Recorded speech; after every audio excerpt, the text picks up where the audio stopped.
All right, good morning, Living Environment fans. It's Tuesday. Isn't it nice to know that when you get up and go to work or school, it's still dark out? We only have to deal with that for another, like 6 months.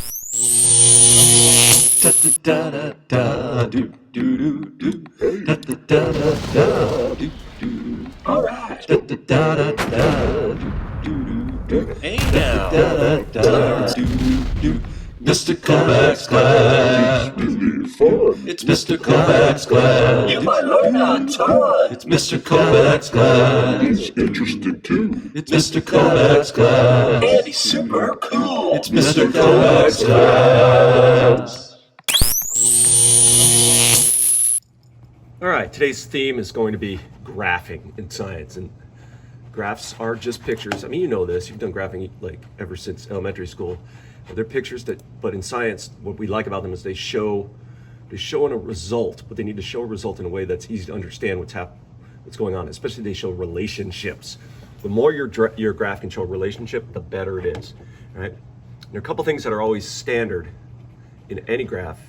The x-axis, this one here across the bottom, that always is where you're going to house the values for the independent variable. So x-axis independent. In fact, we sometimes call that the manipulated variable. It's the thing you're testing. So the manipulated independent variable is on the x-axis, or think mix. On the y-axis is, of course, the dependent variable, right? Dependent variable is always going to be, those values will be on the y-axis. And then, let's see, we call it dependent responding variable is on the y, so we call that dry, D-R-Y. M-I-X, D-R-Y. Independent on the x, dependent on the y.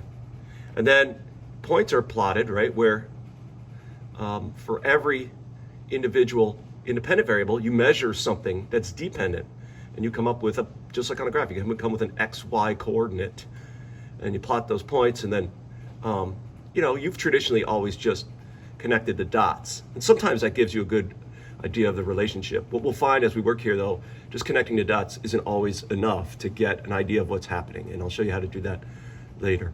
So, we did the worms lab. It's due today by midnight tonight. I know because of COVID and people being out in and out and that kind of stuff, that some of you didn't measure parts of or any, and that's okay. If you would like, you can use my worm information and pretend it's yours. Okay, so first hypothesis was if worms are exposed to water, they'll wiggle away farther in 10 seconds. I tell you what I measured, and then here you can see as the amount of drops of water went up. Let's see, the blue line shows us how much wiggling, or how far they wiggled, right? They wiggled like 3 centimeters. As I added more water, they seemed to wiggle farther. And then, kind of surprising, as I kept adding more water, they actually wiggled less. That's the result. What does it mean? I don't know. That's what we have to speculate. It's like maybe you reach a certain amount of water and they're so saturated they can't move right away, and so it slows them down. I don't know. Hypothesis number 2, if worms are exposed to more light, then they will wiggle farther from the light in 10 seconds. Again, right? My x-axis is the independent variable, amount of light. My y-axis is the dependent variable, which is actually exactly the same as the dependent variable on the one before, right? And again, if I plotted the points, if I connected the dots, you'll see that as you added more light, the worms seemed to wiggle until they got to a point, and then they hit a certain amount of light where it actually slowed them down. And again, I don't know why. My speculation is probably maybe they were overstimulated and kind of, one of my students called that the deer in the headlights effect, that they took a second before they could react. Anyway, this is the result. That's what it is. Now, what was interesting to me is in the third hypothesis was like music, right? And I hypothesized that heavy metal would be the one that drives them away. Now, what was weird about this is my x-axis is still the independent variable, and that was type of music. But you notice that types of music I did, metal, techno, classical, those kinds of things. Those aren't numbers, those are words, or like individual categories, and they don't really affect each other. My y-axis is still the same, but because they are not, they don't affect each other, we can't use a line graph.